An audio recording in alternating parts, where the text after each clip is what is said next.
Welcome back, everybody, for another deep dive. We'd love to take a look at all the news and current events through a philosophical lens, so let's just get right to it. Yeah, sounds good. Let's do it. All right, so um, this first one caught my eye, and it has to do with ethics Okay. and prison reform. And we have a proposed bill in Massachusetts that would allow incarcerated individuals to donate organs or bone marrow Oh, wow. in exchange for reduced sentences. Interesting. Now, the APA blog post, Trading Time for Tissue, really gets into this. Yeah. And, on the surface, it's like, oh, that sounds like a good thing, right? Sure. Like you're giving someone a chance to maybe make amends for Yeah. past mistakes. They're contributing to society. Right. They could potentially save a life. Yeah. But it brings up a lot of ethical questions. A lot of ethical questions, and it's a Pandora's box for sure. Right. Is this true redemption, or is it just a system taking advantage of a vulnerable population? Right. Is this informed consent? Exactly. Or is That's it right. coercion? Right. And you have to think about the power dynamics in a prison Absolutely. and how that could influence someone's decision. Of course, the APA blog post pointed out that the bill was just introduced in January of this year, so 2023. Wow. So it's very current. It's a live issue. Yeah, this is something that's being debated right now. Right now. So it'll be interesting to see where it goes. For sure. But it definitely raises some big questions. It does. About, the nature of justice and punishment Absolutely. and the ethics of using incentives in a system like that. Complicated stuff. Yeah. Okay, so let's move from prison reform to the world of politics. Okay. So we have a two-part series from a philosopher's blog on the ethics of opposition research. Ooh, that's always a juicy topic. It is. And, everyone knows it happens, right? Right. Campaigns dig up dirt on their opponents. Yeah. But the question is, where is the line between acceptable and unethical practices? Well, and then what even is acceptable versus unethical? It's all kind of morally gray. Exactly. So the blog series breaks down different methods of opposition research. Okay. So you have things like digging through public records, which, that seems pretty straightforward. Sure. But then you have things like using undercover tactics. Right. Or leashing private information. Oh, yeah. And those are the areas where it gets really murky. Yeah, it becomes less about exposing hypocrisy or, finding the truth and more about winning at all costs. Exactly. And that's where the ethics come in. Right. Because is it okay to win at all costs? Right. What are the rules of the game? Right. And as citizens, what are we comfortable with? Yeah. What level of scrutiny do we hold our leaders to? Right. Because it's on us, too. We have to decide what we're okay with. Exactly. So it's not just about the politicians. No, it's about us. It's about all of us participating in this system. And being aware. Okay, so let's shift gears now and talk about some feminist theory. Okay, I'm intrigued. So we have summaries from Philonotes of two incredibly influential books, Judith Butler's Gender Trouble and Simone de Beauvoir's The Second Sex. Classics. Yes.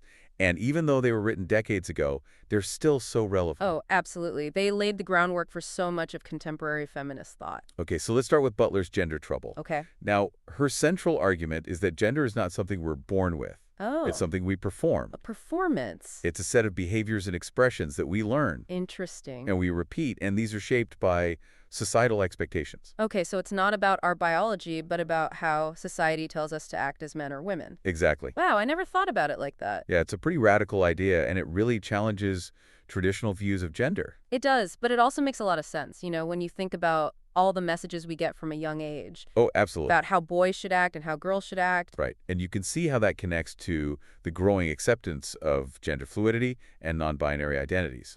Right, because if gender is a performance, then there's room for different interpretations. Exactly. It's not about denying biology, Right. but it's about recognizing the power of social and cultural forces. That makes a lot of sense. Okay, so now let's move on to Simone de Beauvoir's The Second Sex, Okay. which was written a bit earlier but is just as groundbreaking. I've heard of it, but I've never actually read it. It's a dense read, but it's worth it. I'll have to add it to my list. So Beauvoir's main argument is that women are often defined in relation to men. Okay. They're positioned as the other. The other. Interesting. So what does that mean in practice? Yeah, I'm not sure I follow. Well, think about how language often defaults to the male perspective. We say mankind to refer to all of humanity. Oh, yeah. Or we assume a doctor is male by default. Oh, I see. These subtle linguistic choices Right. reinforce the idea that men are the norm Right. and women are the deviation. That is subtle, but I can see how it's pervasive. Exactly. And it's these kind of ingrained assumptions that Bozar was trying to expose. It makes you think about all the other ways that women are marginalized or silenced. Absolutely. It's a reminder that the fight for gender equality is far from over. Right. We still have a lot of work to do. We do. Okay, so let's move from feminist theory to a current event that raises questions about cultural differences and assumptions. Okay, shoot. So there's a public post from APA about a controversy surrounding South African singer Tyla. I don't think I'm familiar with her. She's pretty popular on social media. Okay. So a YouTuber named Armin Wiggins made a comment that Tyla doesn't understand American culture, Oh, wow. which sparked a huge debate online. I bet. People were arguing about what even constitutes American culture. Right, like, is there even such a thing? Exactly, and it brought up questions about cultural appropriation and the implicit biases we often carry. I can see how that comment would rub people the wrong way. It definitely revealed some underlying tensions, Yeah. and it showed how quick we are to judge others based on our own limited perspectives. So it's a reminder to be more open-minded. And to recognize that cultural understanding is a two-way street. For sure. It's not about everyone conforming to one dominant culture, Right. but it's about respecting and appreciating the diversity of human experience. Absolutely. Okay, so let's end this segment with a topic that might seem a bit lighter, but still raises some complex questions. Okay, I'm listening. So there's an article from Aesthetics for Birds about yaoi manga, Yaoi manga. which are Japanese comics that feature romantic relationships between men. Okay. Now, the interesting thing is that this genre has a predominantly female audience. Really? And the article poses a really interesting question. What's that? Is there a potential conflict in a genre that's created by and for women, Okay. but features no female characters? That is interesting. On one hand, it could be seen as a space for women to explore romance and relationships. Okay. Outside of traditional heteronormative constraints. Right. But on the other hand, you could argue that it reinforces the idea that women are primarily consumers of male-centric stories. That's a good point. So it's a complicated issue It is. with no easy answers. It seems like all these sources today are really pushing us to think about representation and whose voices get heard. They really are. And that's what's so fascinating about exploring these topics through a philosophical lens Yeah, it helps us see the world in a new way. and to question our assumptions. Exactly. So what are your initial thoughts on all this? Well, I have to say, I'm already feeling my brain doing some serious gymnastics. Me too. It's a lot to unpack. It is, but it's also really exciting. I agree. So let's take a quick break and then we'll come back and dive even deeper into these ideas. Sounds good. It's amazing how all these topics connect back to these core philosophical questions about power and representation. It really is. And speaking of challenging assumptions, let's talk about how we approach new ideas. Friedrich Nietzsche, the famous philosopher, had some pretty radical thoughts on this. Oh yeah, Nietzsche. He was always shaking things up. In his book, Human All Too Human, he suggests that to truly understand something new, we should actually embrace it with love first. Embrace it with love, even if it's something we disagree with. Yeah, he says to love it even with its flaws before applying critical reason. So it's like giving the idea a chance before immediately rejecting it. Exactly. It's about cultivating curiosity and openness rather than jumping to judgment. That's a tough one, especially in today's world where everyone's so quick to dismiss anything that challenges their belief. I know, it's like we've lost that sense of intellectual humility. Nietzsche would probably say we need to get back to that. For sure. Okay, so let's move on to creativity. Jerry Snyder, in his piece, Meeting the Muse at the Edge of the Light, talks about creativity as both a personal skill and a mysterious force. I love that idea. It's like creativity is something we can cultivate, but also something that comes to us. Right. He says we can hone our craft through practice, but there's also an element of inspiration that we can't fully control. So it's about finding that balance between effort and surrender. Exactly. Now, Julian Baggini, in his newsletter AI and the Future of Creativity, brings in a whole other layer to this. AI, yeah. That's a game changer. He explores how artificial intelligence is impacting human creativity. If AI can create art and music, what does that mean for us? Right. Is human creativity still special if a machine can do it too? Those are big questions, and ones that we'll continue to grapple with as AI technology advances. Okay, let's take a quick detour to philosophy bits. They always have some thought-provoking quotes. Yeah, those are always fun. Aeschylus reminds us that of prosperity mortals can never have enough. Classic human greed. And Thoreau cautions that the rich man is always sold to the institution which makes him rich. Ooh, that's a sharp one. And Simone Weil offers a beautiful definition of faith, to believe that the desire for good is always fulfilled. That is faith, and whoever has it is not an atheist. I love that. It's about believing in the inherent goodness of humanity. Exactly. Okay, so let's switch gears to academia.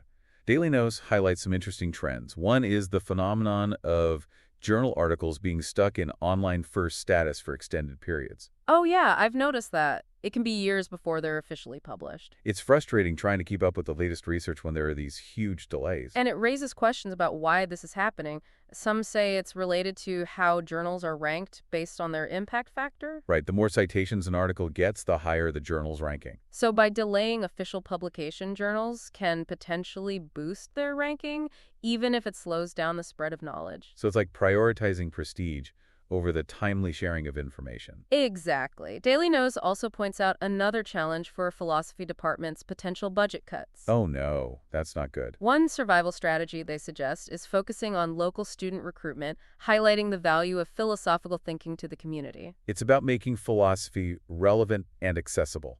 For sure.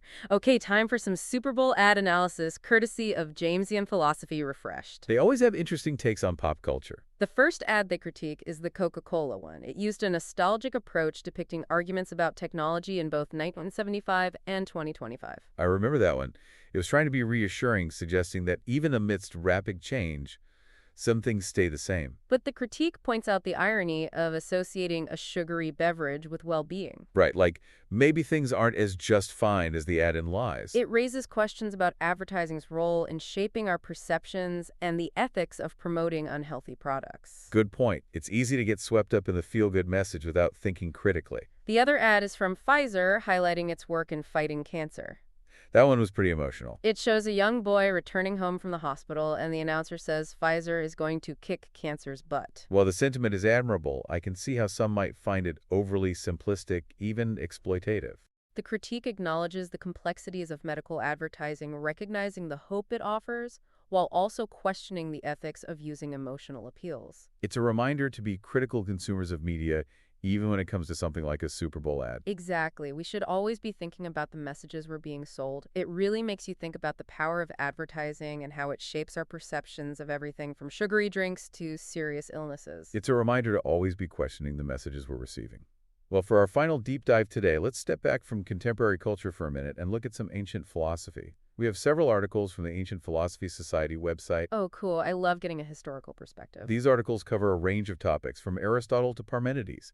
It's amazing to see how many of the questions we grapple with today were also pondered by philosophers centuries ago. It shows that the search for wisdom and understanding is a timeless pursuit. There's one article that explores Aristotle's views on time and how our experience of it influences our actions and choices. That's fascinating. It's like our understanding of time shapes our very being. Exactly. And speaking of wisdom, I came across a quote from Zhuangzi that really struck me. This was the true man of old. His bearing was lofty and did not crumble. He appeared to lack, but accepted nothing. He was dignified in his correctness, but not insistent. He was vast in his emptiness, but not ostentatious. Mild and cheerful, he seemed to be happy, reluctant. He could not help doing certain things. Annoyed, he let it show in his face. Relaxed, he rested in his virtue. Wow, that's a powerful image of someone who embodies both strength and humility, someone who moves through the world with grace and authenticity. It's a reminder that true wisdom isn't just about intellectual pursuits, but also about cultivating a virtuous and harmonious way of being. Well said. What an incredible journey we've had today, from the ethics of prison reform and political tactics to the nuances of gender activity and the timeless wisdom of ancient philosophers. It's been a whirlwind of ideas and insights. I feel like my brain has been stretched in all the best ways. Mine too. But that's the beauty of these deep dives. We get to explore these complex and challenging topics together and hopefully come away with new perspectives and a deeper understanding of ourselves and the world around us. Absolutely. It's a reminder that the pursuit of knowledge is an ongoing process. Exactly. So keep questioning, keep learning, and keep diving deep into the world of ideas. Thanks for joining us on this deep dive, and we'll see you next time. See you then.